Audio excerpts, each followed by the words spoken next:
honestly, people are really afraid to pursue love and put their energy in it because they're afraid of rejection, they're afraid of disappointment. I mean, getting your heart broken is one of the most painful experiences that people have, in their development as a person. And so sometimes we're naturally avoiding a negative outcome. And what we're doing is we're covering it up with busyness, we're covering it up with work.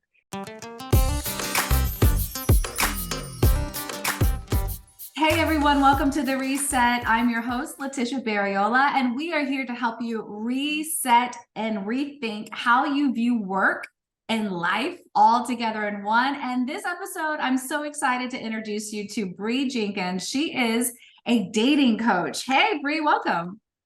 Hey, thank you for having me. So excited to talk about what we have on the plate for today. Yes. And I just feel like it's relevant. On The Reset, we try to talk about like real life things happening while we're trying to pursue a career. And one of those things is love, is dating, trying to find a guy, trying to break up with a guy, whatever it is, or woman.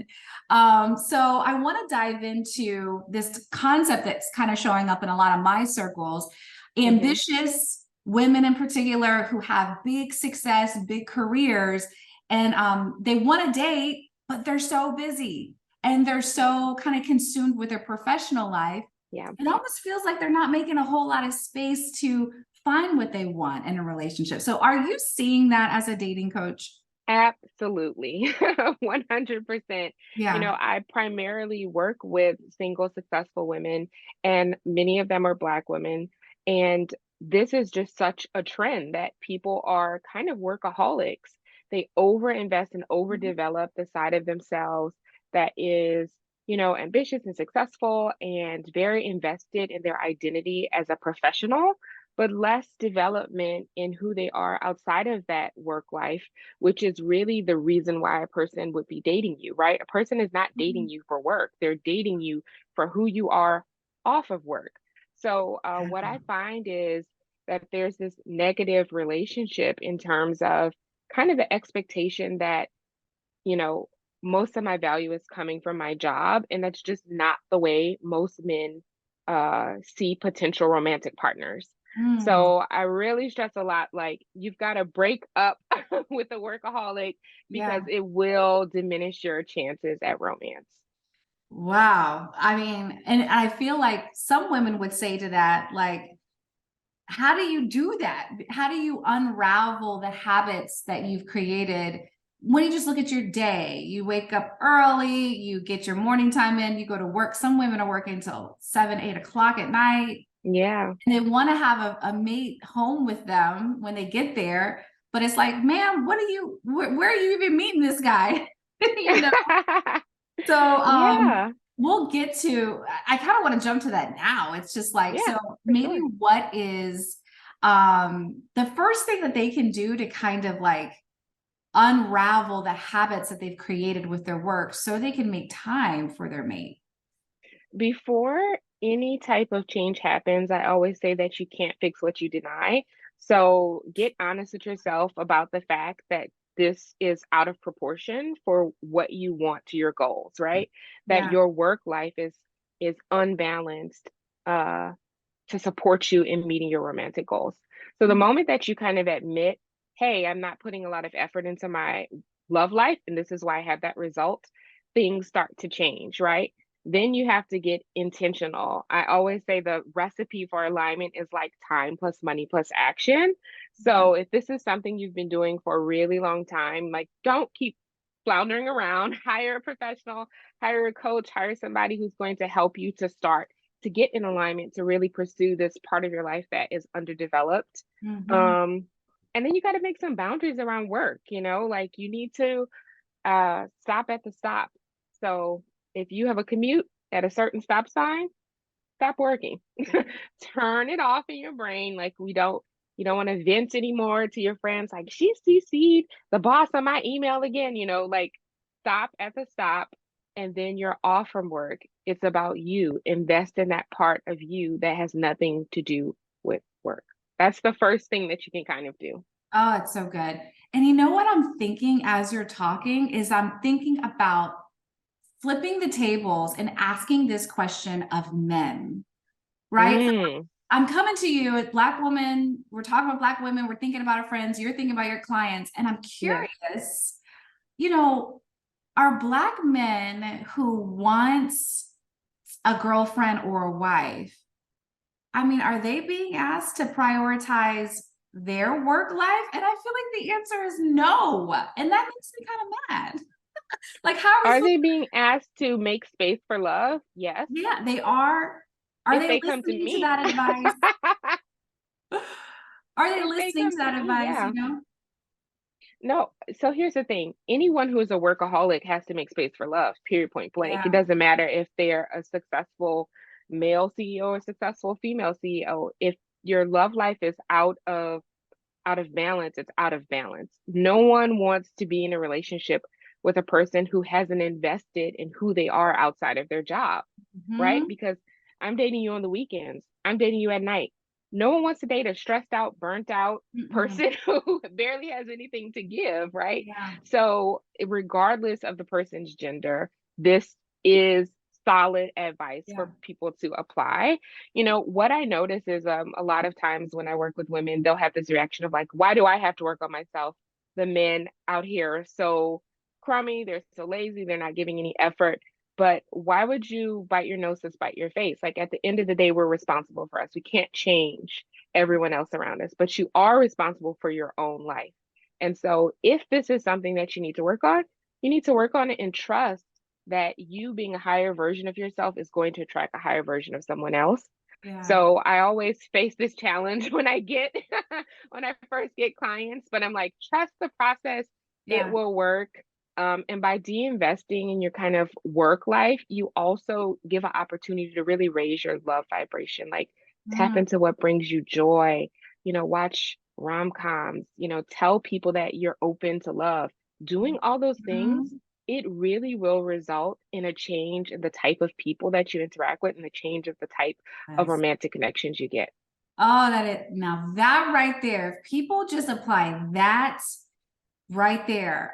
You said raising their vibration or like their Yes. love vibration. Um, Mm-hmm. I really do believe that because sometimes I'll be like, well, how do you expect to attract this guy if Yeah. you're repelling them with your thoughts? You already think he's crap. You know what I mean? You already Mm-hmm. think he ain't worth nothing. Do you think he's gonna show up and like be your man?